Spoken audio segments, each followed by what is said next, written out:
हरे कृष्णा। पापंकुशा एकादशी व्रत कथा। अश्विन माह के कृष्ण पक्ष की इंदिरा एकादशी व्रत का महात्म्य सुनने के बाद धर्मराज युधिष्ठिर की जिज्ञासा और बढ़ गई। तब उन्होंने हाथ जोड़कर भगवान श्री कृष्ण से पूछा कि हे मधुसूदन, अब आप कृपा करके यह बतलाइए कि अश्विन माह के शुक्ल पक्ष में किस नाम की एकादशी होती है। तब भगवान श्री कृष्ण बोले कि हे राजन, अश्विन के शुक्ल पक्ष में जो एकादशी होती है वह पापंकुशा के नाम से विख्यात है। वह सब पापों को हराने वाली और उत्तम है। उस दिन संपूर्ण मनोरथ की प्राप्ति के लिए मनुष्यों को सर्व और मोक्ष प्रदान करने वाले पद्मनाभ संज्ञक मुझ वासुदेव की पूजा करनी चाहिए। जितेंद्रिय मुनि चिरकाल तक कठोर तपस्या करके जिस फल को प्राप्त करता है वह उस दिन भगवान गरुड़ ध्वज को प्रणाम करने से ही मिल जाता है। पृथ्वी पर जितने तीर्थ और पवित्र देवालय है उन सबके सेवन का फल भगवान विष्णु के नाम कीर्तन मात्र से ही मनुष्य प्राप्त कर लेता है। जो सारंग धनुष धारण करने वाले सर्वव्यापक भगवान जनार्दन की शरण में जाते हैं उन्हें कभी यमलोक की यातना नहीं भुगतनी पड़ती। यदि अन्य कार्य के प्रसंग से भी मनुष्य एकमात्र एकादशी को उपवास कर ले तो उसे कभी यम यातना नहीं प्राप्त होती। जो पुरुष विष्णु भक्त होकर भगवान शिव की निंदा करता है वह भगवान विष्णु के लोक में स्थान नहीं पाता, उसे निश्चय ही नरक में गिरना पड़ता है।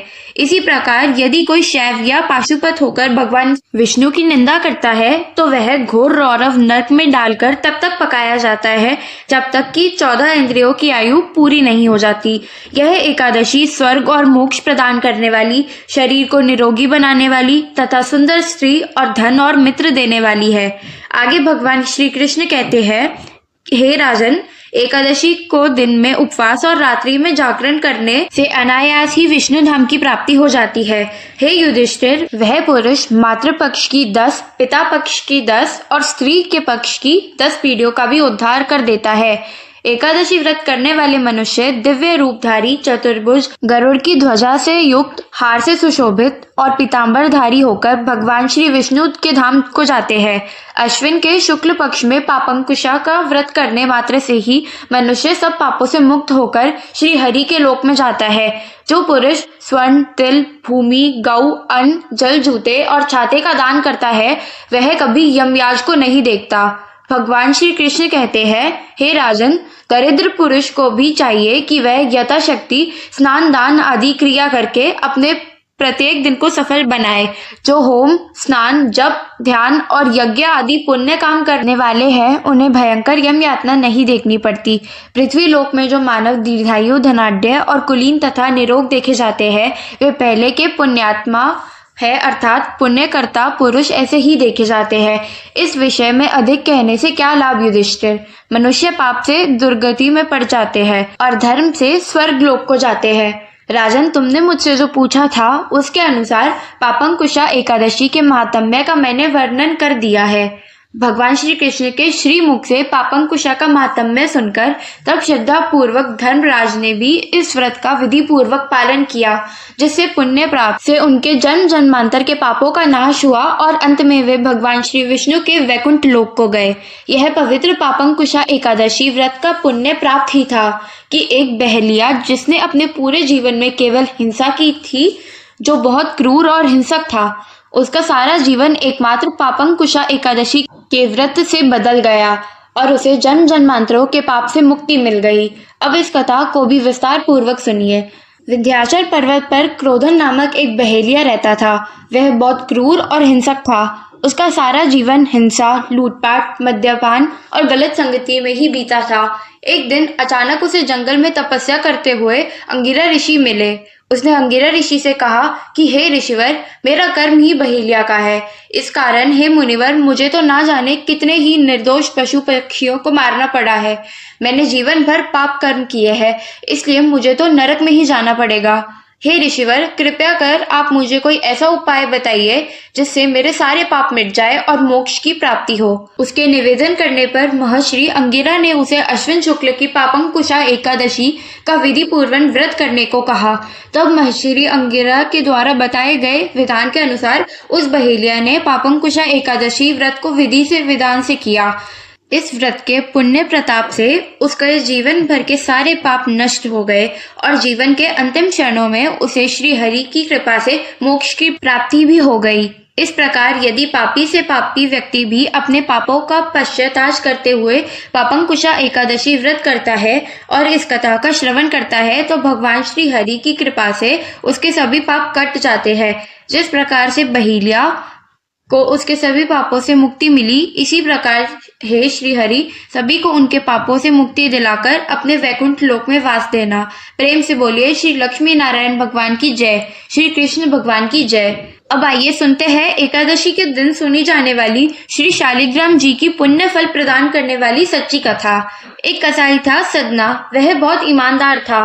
वो भगवान के नाम और कीर्तन में मस्त रहता था। यहाँ तक कि मांस को काटते बेचते हुए भी वह भगवान नाम गुनगुनाता रहता था। एक दिन वह अपनी ही धुन में कहीं जा रहा था कि उसके पैर से कोई पत्थर टकराया। वह रुक गया। उसने देखा एक काले रंग के गोल पत्थर से उसका पैर टकरा गया है। उसने वह पत्थर उठा लिया और अपनी जेब में रख लिया, यह सोचकर कि मांस तोलने के काम आएगा। वापस आकर उसने वह पत्थर मांस के वजन को तोलने के काम में लगाया। कुछ ही दिनों में उसको समझ में आ गया कि यह पत्थर कोई साधारण नहीं है, क्योंकि जितना वजन उसे तोलना होता पत्थर उतने वजन का ही हो जाता। धीरे धीरे यह बात फैलने लगी कि सदना कसाई के पास वजन करने वाला पत्थर है। वह जितना चाहता पत्थर उतना ही तोल देता है। किसी 1 किलो मांस देना होता तो तराजू में उस पत्थर को एक तरफ डालने पर दूसरी ओर 1 किलो का ही मांस तुलता। अगर किसी को 2 किलो चाहिए तो वह पत्थर 2 किलो के भार जितना भारी हो जाता। इस चमत्कार के कारण उसके यहाँ लोगों की भीड़ जुटने लगी। भीड़ जुटने के बाद साथ ही सदना की दुकान की बिक्री बढ़ गई। यह बात एक ब्राह्मण तक भी पहुंची। हालांकि वह ऐसी अशुद्ध जगह पर नहीं जाना चाहते थे जहां मांस कटता हो वह बिकता हो, किंतु चमत्कारी पत्थर को उनको देखने की उत्सुकता उसे साधना की दुकान तक खींच लाई। दूर से खड़ा वह साधना कसाई को मांस तोलते देखने लगा। उसने देखा कि कैसे वह पत्थर हर प्रकार के वजन को बराबर तोल रहा था। ध्यान से देखने पर उसके शरीर के रोंगटे खड़े हो गए। भीड़ के छटने अर्थात कम होने के बाद ब्राह्मण साधना कसाई के पास गया। ब्राह्मण को अपनी दुकान में आया देखकर साधना कसाई प्रसन्न भी हुआ और आश्चर्यचकित भी। बड़ी नम्रता के साथ साधना ने ब्राह्मण को बैठने के लिए स्थान दिया और पूछा कि वह उनकी क्या सेवा कर सकता है। ब्राह्मण बोले, तुम्हारे इस चमत्कारी पत्थर को देखने के लिए ही मैं तुम्हारी दुकान पर आया हूँ, या यूं कहो कि ये चमत्कारी पत्थर ही मुझे खींचकर तुम्हारी दुकान पर ले आया है। बातों ही बातों में उन्होंने साधना कसाई को बताया कि जिसे पत्थर समझकर वो मांस तोल रहा है वास्तव में वो शालिग्राम जी है, जो कि भगवान का स्वरूप होता है। शालिग्राम जी को इस तरह गले कटे मांस के बीच में रखना, वह उनसे मांस तोलना बहुत बड़ा पाप है। साधना बड़ी ही सरल प्रवृत्ति का भक्त था। ब्राह्मण की बात सुनकर उसे लगा कि अनजाने में तो मैं बहुत बड़ा पाप कर रहा हूँ। अनुनय विनय करके साधना ने वह शालिग्राम उन ब्राह्मण को दे दिया और कहा कि आप तो ब्राह्मण हैं, अतः आप ही इनकी सेवा परिचर्या करके इन्हें प्रसन्न करें। मेरे योग्य कुछ सेवा हो तो मुझे अवश्य बताएं। ब्राह्मण शालिग्राम शीला को बहुत सम्मान से घर ले आए। घर आकर उन्होंने श्री शालिग्राम को स्नान करवाया, पंचामृत से अभिषेक किया, वे पूजा अर्चना आरंभ कर दी। कुछ दिन ही बीत गए थे कि उन ब्राह्मण के स्वप्न में श्री शालिग्राम जी आए और कहने लगे कि हे ब्राह्मण, मैं तुम्हारी सेवाओं से प्रसन्न हूँ, किंतु तुम मुझे उसी कसाई के पास छोड़ आओ। स्वप्न में ही ब्राह्मण ने कारण पूछा तो उत्तर मिला कि तुम मेरी अर्चना पूजा करते हो, मुझे अच्छा लगता है, परंतु जो भक्त मेरा नाम का गुणगान कीर्तन करते रहते हैं उनको मैं अपने आप को भी बेच देता हूँ। साधना तुम्हारी तरह मेरी सेवा नहीं करता, परंतु वह हर समय मेरा नाम गुनगुनाता रहता है, जो कि मुझे बहुत अच्छा लगता है, इसलिए तो मैं उसके पास गया था। ब्राह्मण अगले दिन ही साधना कसाई के पास गया और उन्हें प्रणाम करके सारी बात बताई। तत्पश्चात श्री शालिग्राम को उन्हें सौंप दिया। ब्राह्मण की बात सुनकर साधना कसाई की आंखों में आंसू आ गए। मन ही मन उन्होंने मांस बेचने खरीदने के कार्य को तिलांजलि देने की सोची और निश्चय किया कि यदि मेरे ठाकुर को कीर्तन पसंद है तो मैं अधिक से अधिक समय नाम कीर्तन ही करूंगा। बोलिए श्री शालिग्राम भगवान की जय। अब आइए श्रवण करते हैं 11 माता की कथा। इस कथा के बिना व्रत अधूरा माना जाता है। एक बार की बात है, एक राज्य में एक राजा रहा करता था। राजा बहुत ही बुद्धिमान और बलशाली था। वह सदैव अपनी प्रजा का बहुत ही अच्छी तरीके से ध्यान रखता था। प्रजा भी अपने राजा को बहुत पसंद करती थी। राजा के दो बेटियां थी। राजा अपनी दोनों बेटियों से बहुत प्रेम करता था। राजा की दोनों बेटियां बहुत ही सुंदर थी, लेकिन राजा की छोटी बेटी देखने में भी बहुत सुंदर थी और धार्मिक प्रवृत्ति की थी। वह 12 मास ग्यारस माता की पूजा और व्रत किया करती थी। सभी लोग राजा की छोटी बेटी से बहुत ही प्रेम करते थे और खूब प्रशंसा किया करते थे। वह बोलने में भी बहुत ही अच्छी थी। राजा भी अपनी छोटी बेटी को बड़ी बेटी से कुछ ज्यादा ही प्रेम करता था, जिस कारण राजा की बड़ी बेटी को अपनी छोटी बहन से नफरत होने लगी। समय के साथ राजा की दोनों बेटियां बड़ी हो गई। तब एक पड़ोस के राज्य में रहने वाला राजकुमार राजा की बड़ी बेटी के लिए रिश्ता लेकर आया। जैसे ही उस राजकुमार की नजर राजा की छोटी बेटी पर पड़ी, तो वह राजकुमार छोटी बेटी पर मोहित हो गया और उसी से विवाह करने की सोचने लगा। उस राजकुमार ने राजा की बड़ी बेटी के साथ विवाह करने से मना कर दिया और राजा से कहा कि आप बुरा न मानो तो मैं आपकी छोटी बेटी से विवाह करना चाहता हूँ। जब यह बात राजा की बड़ी बेटी को पता चली, तो वह अपनी छोटी बहन से और भी ज्यादा नफरत करने लगी। राजा की बड़ी बेटी ने अपनी छोटी बहन को अपना सबसे बड़ा दुश्मन मान लेती है और अपनी छोटी बहन से बदला लेने का निर्णय लेती है, जिसके चलते ही उसने सोचा कि छोटी बहन को जान से मार देती हूँ। एक दिन राजा की बड़ी बेटी ने लड्डू में जहर मिलाकर अपनी छोटी बहन को दे दिया। छोटी बहन ने वो लड्डू खा लिया, लेकिन लड्डू खाने के बाद भी छोटी बहन को कुछ भी नहीं हुआ। बड़ी बहन यह देखकर बहुत आश्चर्यचकित हुई, लेकिन बड़ी बहन ने हार नहीं मानी। एक दिन जब छोटी बहन अपने कमरे में सो रही थी, तब उसने मटके में सांप रखकर उसके कमरे में छोड़ दिया, लेकिन सांप भी छोटी बहन को कुछ नहीं कर पाया। जिसके बाद बड़ी बहन ने अपनी छोटी बहन से कहा कि चलो बहन, आज हम कुएं से पानी भरकर लाते हैं। तो छोटी बहन अपनी बड़ी बहन के कहे अनुसार उसके साथ पानी लेने के लिए चली गई। जैसे ही वह पानी कुएं से निकालने लगी, तो बड़ी बहन ने उसे कुएं में धक्का दे दिया, लेकिन ग्यारस माता के आशीर्वाद से वह सकुशल बाहर निकल आई। यह देखकर उसे बहुत ही आश्चर्य हुआ कि न जाने मैंने कौन कौन से प्रयास किए हैं, फिर भी इसका कुछ भी नहीं बिगड़ा। उसने एक दिन सोचते सोचते छोटी बहन के पास जाकर कहा कि बहन, तुमको पता है भगवान सबकी मृत्यु एक निश्चित समय पर लिखते हैं। तुम्हारी और मेरी मृत्यु कैसे होगी, क्या तुम जानती हो? तब छोटी बहन ने कहा कि हाँ बहन, मेरी मृत्यु कैसे होगी यह तो मैं जानती हूँ। छोटी बहन से यह सुनकर बड़ी बहन को बहुत संतुष्टि हुई और सोचने लगी कि इस बार तो मैं इसे जरूर मार दूंगी। उसने अपनी छोटी बहन से कहा कि अपनी मृत्यु का राज मुझे तो बताओ, मैं तुम्हारी बड़ी बहन हूँ। छोटी बहन ने अपनी बड़ी बहन से कहा कि मेरी मृत्यु एक तोते में है। जो तोते के गले में एक हार है, उसी में मेरी मृत्यु होगी। जब कोई व्यक्ति उस तोते को मारकर वह हार अपने गले में पहन लेगा, तो मैं मूर्छित हो जाऊंगी, और जैसे ही उस हार को अपने गले से उतार देगा, तो मैं वापस जीवित हो जाऊंगी। अपनी छोटी बहन की मृत्यु का राज जानकर बड़ी बहन बहुत ही खुश हो गई और उसने अपनी छोटी बहन को मारने के लिए उस पालतू तोते को ढूंढना शुरू कर दिया। लेकिन छोटी बहन को इस बात का पता था कि वह मेरी जान लेना चाहती है। वह अपने पिताजी के पास गई और अपने पिताजी से कहा कि पिताजी, अगर मेरी मृत्यु हो जाएगी तो मुझे जलाना मत, बल्कि आप मुझे पुरानी वाली जो हवेली है उसमें एक पलंग पर लिटाकर छोड़ देना। अपनी छोटी बेटी के मुंह से यह बात सुनकर राजा को बहुत ही बुरा लगा। उसने अपनी बेटी से पूछा कि बेटी, तुम ऐसी बातें क्यों कर रही हो? 2-4 दिन में तेरी शादी होने वाली है। तब राजा की छोटी बेटी ने बताया कि पिताजी, समय किसी के लिए नहीं रुकता, कब क्या हो जाए किसी को कुछ भी नहीं पता। फिर राजा ने अपनी छोटी बेटी से कहा कि तुम्हारा ऐसा बोलना मुझे बिल्कुल भी अच्छा नहीं लगा। लेकिन छोटी बेटी ने अपने पिताजी को ऐसे करने पर मजबूर कर दिया और वचन ले लिया कि मरने के बाद जलाना नहीं है। तो राजा ने भी अपनी छोटी बेटी की बात मान ली और 2-3 दिन के बाद जब शादी का समय आया, घर में पूरा शादी का माहौल था।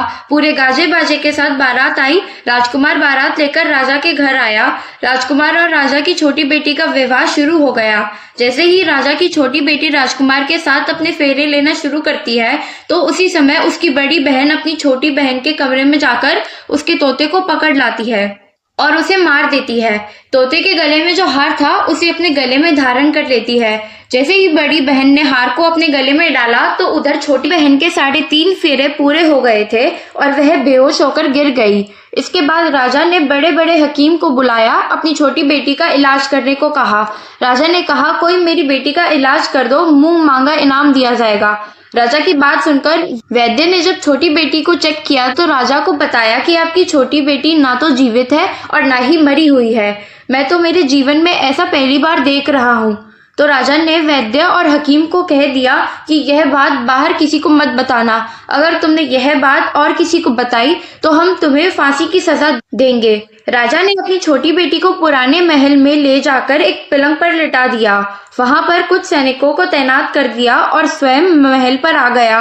राजा की बड़ी बेटी अपने पिताजी के पास गई और कहने लगी कि पिताजी, अगर यह शादी संपन्न नहीं हुई तो आपकी इज्जत का क्या होगा? अगर आप कहो तो मैं आपकी इज्जत बचाने के लिए राजकुमार से शादी करने के लिए तैयार हूँ। राजा ने अपनी बड़ी बेटी की बात मानकर छोटी बहन के कपड़े बड़ी बहन को पहना दिए और मंडप पर भेज दिया। लेकिन राजकुमार यह जान गया था कि राजा की छोटी बेटी नहीं है, तो उसने शादी करने से मना कर दिया। लेकिन वहां पर आए सारे लोगों ने राजकुमार को शादी करने के लिए विवश कर दिया और बचे हुए फेरे बड़ी बेटी से करवा दिए और विवाह संपन्न हुआ। जिसके बाद राजकुमार राजा की बड़ी बेटी को अपने महल में ले गया। विवाह होने के बाद राजकुमार उससे ना तो बात करता, ना उसे पसंद करता और ना ही उसके आसपास भटकता था। और राजकुमार ने यह फैसला लिया था कि वह अपनी प्रेमिका को ढूंढ कर रहेगा और यह जानकर रहेगा कि उसके साथ क्या हुआ है। एक दिन राजकुमार अपने घोड़े पर सवार होकर राजा के पुराने महल के पास पहुंचा, जहां पर उसने कुछ सैनिकों को देखा। महल के पास पहुंचकर राजकुमार ने जब महल को ध्यान से देखा तो वह समझ गया कि यह तो हमारे ससुर जी का महल है। तब राजकुमार ने सैनिकों से पूछा कि तुम लोग यहाँ क्या कर रहे हो और इस महल के अंदर उस पलंग में कौन लेटा है? जिसके बाद सैनिकों ने बताया कि यहाँ पर राजा की छोटी बेटी लेटी है। यह सुनकर राजकुमार बहुत प्रसन्न हो गया और वह तुरंत अपनी प्रेमिका के पास पहुंच गया और उसकी सेवा करने लगा। जैसे ही रात हुई तो राजा की छोटी बेटी उठकर खड़ी हो गई। राजकुमार यह देखकर बहुत खुश हो गया और उसने अपनी प्रेमिका को पूछा कि तुम यहाँ क्या कर रही हो? मेरे घर चलो। राजा की छोटी बेटी ने राजकुमार को सारी बातें बता दी कि मेरी जान एक तोते में बसती है और मैंने यह बात सिर्फ अपनी बड़ी बहन को बताई थी और मुझे पता है कि उसने ही मुझे मारने का प्रयास किया है। उसके पास एक हार है जिसको वह सुबह पहन लेती है और रात को उतार देती है। जब तक वह हार को पहनकर रखती है तब तक मैं मूर्छित रहती हूँ और जैसे ही वह हार को उतार देती है तो मैं जीवित हो जाती हूँ। और जब तक मेरी बड़ी बहन के पास वह हार रहेगा तब तक मैं ऐसे ही जीवित और मूर्छित होती रहूंगी। अगर मेरी बड़ी बहन के पास जो हार है वह मेरे हाथ लग जाए तो मैं हमेशा के लिए जीवित हो जाऊंगी। राजकुमार यह सब बातें सुनकर राजा की छोटी बेटी के पास रहने का निर्णय ले लेता है और उसने अपने बचे हुए सारे फेरे पलंग में लेटी हुई राजकुमार की छोटी बेटी के साथ ले लिए और अपना विवाह पूर्ण कर लिया और वहीं पर रहने लगा। देखते ही देखते कुछ समय में राजा की छोटी बेटी और राजकुमार की पत्नी गर्भवती हो जाती है। एक दिन राजकुमार को किसी काम से बाहर जाना पड़ता है। तब छोटी बहन के पेट में बहुत तेज से दर्द होने लगता है। जिसके बाद उसने माता का आह्वान किया, जिसके बाद वहां माता प्रकट हुई और उन्होंने अपने भक्तों के दर्द को दूर किया और एक पुत्र की प्राप्ति करवाई। और वहीं पर अचानक से राजकुमार भी आ गया। राजकुमार ने ग्यारस माता को देखा तो वह आश्चर्यचकित हुआ और उन्होंने तुरंत ग्यारस माता को प्रणाम किया और ग्यारस माता ने राजकुमार से कहा कि जब तुम्हारा पुत्र 5 वर्ष का हो जाए तो तुम जाकर अपनी पत्नी का हार इसके गले में डाल देना। और देखते ही देखते राजकुमार और राजा की छोटी बेटी का पुत्र 5 वर्ष का हो जाता है। तो राजकुमार अपने बेटे से कहता है कि मैं कुछ काम से बाहर जा रहा हूँ, तुम अपनी माता का ध्यान रखना, और वहां से चला जाता है। राजा को बाहर निकलता देखकर बड़ी बहन के सैनिक देख लेते हैं और बड़ी बहन को जाकर सारी बातें बता देते हैं। जिसके बाद बड़ी बहन अपनी छोटी बहन के पुत्र को वहां से उठवा लेती है और उसको मरवा देती है। छोटी बहन के पुत्र के 2 टुकड़े करवा देती है। पहला टुकड़ा चक्के के पास छुपा देती है और दूसरा टुकड़ा अपने पलंग के नीचे रख लेती है। अब ग्यारस माता भिखारी का रूप लेकर आती है और एक भिखारी का रूप रखकर बड़ी बहन के पास चली जाती है। जिसके बाद वहां पर भिक्षा मांगने लगती है। तो बड़ी बहन अपने नौकरों से कहती है जाकर भिक्षा दे दो। लेकिन जैसे ही नौकर ग्यारस माता को भिक्षा देने जाते हैं तो माता उन्हें मना कर देती है और कहती है कि मैं तुम्हारी महारानी से ही भिक्षा लूंगी। जिसके बाद बड़ी बहन स्वयं ही भिक्षा देने के लिए माता के पास जाती है। तब तक माता बिल्ली का रूप लेकर उसके कमरे में चली जाती है और वहां पर छोटी बेटी के पुत्र के 2 टुकड़ों को आपस में जोड़ देती है और उसे जीवित कर देती है और फिर उसे वहां से ले जाती है। राजकुमार अपने बेटे को लेकर अपनी पत्नी के पास जाता है और उसे कहता है कि तुम इसका ध्यान रखना, अगर तुम इस बच्चे का अच्छे से ध्यान रखोगी तो मैं तुमसे बात करूंगा। एक दिन राजकुमार अपने बच्चे से कहता है कि तुम मम्मी से उनके गले का हार मांग लो। तो अपने पिता की बात मानकर राजकुमार का लड़का अपनी मम्मी के पास जाता है और कहता है, मम्मी मुझे तुम्हारा हार चाहिए। यह सुनकर पहले तो बड़ी बहन बहुत क्रोधित हो जाती है, पर उसको याद आता है कि राजकुमार ने कहा था कि अगर मैं इस बच्चे का ध्यान अच्छे से रखूंगी तो वह मुझसे बात करेंगे, जिसके कारण वह हार उस बच्चे को दे देती है और वह तुरंत हार लेकर जाकर अपने पिताजी को दे देता है। और तभी राजकुमार अपने बेटे को लेकर वहां से जाने लगता है और अपनी पत्नी से कहता है कि तुम हमारे लिए खाना बना कर रखना, मैं शाम को आकर तुम्हारे साथ खाना खाऊंगा।